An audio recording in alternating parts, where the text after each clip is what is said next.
You mentioned we're in a big bubble. Can you elaborate on that, and how is this likely to play out? When you print money on the scale that modern nations are printing it, Japan, the United States, Europe, etc., we're getting into new territory in terms of size. There's never been anything quite like what we're doing now, and we do know from what's happened in other nations, if you try and print too much money, it eventually causes terrible trouble. And we're closer to terrible trouble than we've been in the past, but it may still be a long way off.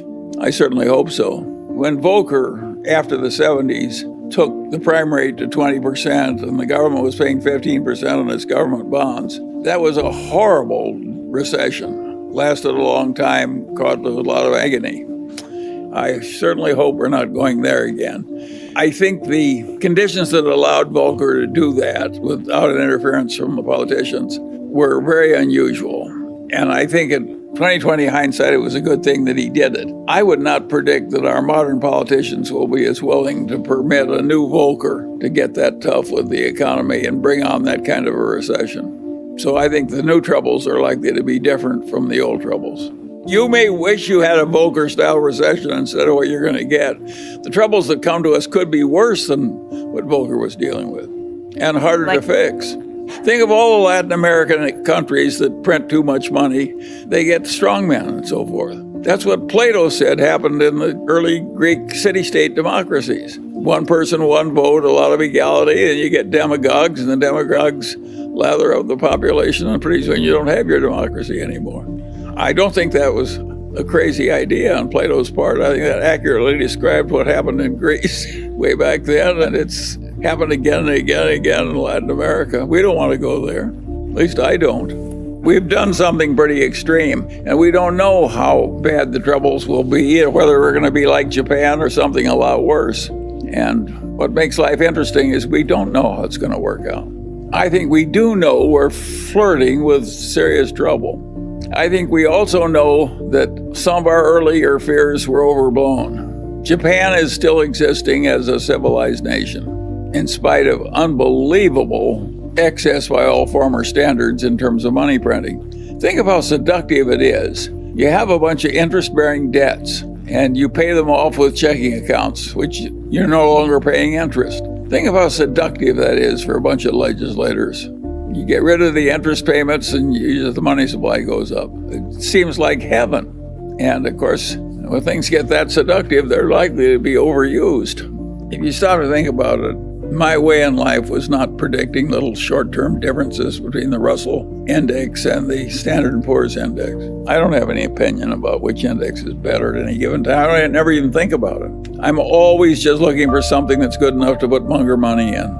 And I figure that I want to swim as well as I can against the tides. I'm not trying to predict the tides. If you're going to invest in stocks for the long term or real estate, of course there are going to be periods when there's a lot of agony and other periods when there's a boom. And I think you just have to learn to live through them. And as Kipling said, treat those two imposters just the same. You have to deal with daylight and night. Does that bother you very much? No. Sometimes it's night and sometimes it's daylight. Sometimes it's a boom, sometimes it's a bust. I believe in doing as well as you can and keep going as long as they let you. What impact has passive investing had on stock valuations? Oh, huge. That's another thing that's coming. We have a new bunch of emperors, and they're the people who vote the shares in the index funds. Maybe we can make Larry Fink and the people at Vanguard Pope. All of a sudden, we've had this enormous transfer of voting power to these passive index funds. That is going to change the world. And I don't know what the consequences are going to be, but I predict it will not be good. We have a hugely strong economy and a hugely strong technical civilization, and that's not going away. And the knowledge and so forth.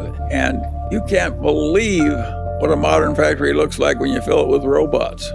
And that's coming more and more and more. And it's coming to China too, for that matter.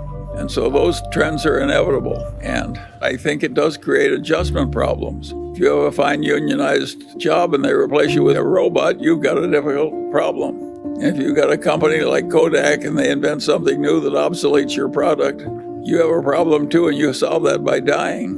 A lot of people don't like that solution. Because all those problems are real, And because it's so tempting to get rid of your debt by just giving a guy a non-interest-bearing checking account where you used to have to pay him interest every month, not only do we have a serious problem, but the solution to it that is the easiest for the politicians and for the Federal Reserve too, for that matter, is just to print more money and solve the temporary problems that way. And that, of course, is going to have some long-term dangers. And we know what happened in Germany when the Weimar Republic just kept printing money. The whole thing blew up, and that was a contributor to the rise of Hitler. So all this stuff is dangerous and serious. And we don't want to have a bunch of politicians just doing whatever is easy on the theory that it didn't hurt us last time, so we can double it and do it one more time. And then we double it again and so forth. We know what happens on that everlasting doubling. You will have a very different government if you keep doing that enough. You're flirting with danger somewhere, unless there's some discipline in the process. But I don't regard Japan as in some terrible danger. They've done a huge amount of this and gotten by with it. I don't think we'll be as good at handling our problems as Japan is. If taxes were not an issue, what are your thoughts on going to cash today and waiting for better opportunities to deploy that cash over the next 12 months? Is it a sensible idea in your mind? In my whole adult life, I've never hoarded cash waiting for better conditions.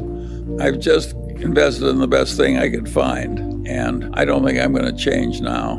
And the Daily Journal's used up its cash. Now, Berkshire has excess cash, quite a bit of excess cash. But it's not doing that because it thinks it knows how to time investments. It just can't find anything it can stand buying. So we don't have a solution to your problem. We're just coping with it as I've described. Given the valuation and market correction in early 2020, why is Berkshire not picking up or adding any new companies to its profile? Of course, kudos to the team in picking up Apple shares a couple of years back. That's paying off for sure. The reason we're not buying this, we can't buy anything at prices we're willing to pay. It's just that simple. Other people are bidding the price up. And a lot of the buying is not by people who really plan to own them. A lot of it is fee-driven buying. Private equity buys things so they can have more fees by having more things under management. Of course, it's a lot easier to buy something you use somebody else's money. We're using our own money, or at least that's the way we think of it. I've always believed that nothing was worth an infinite price.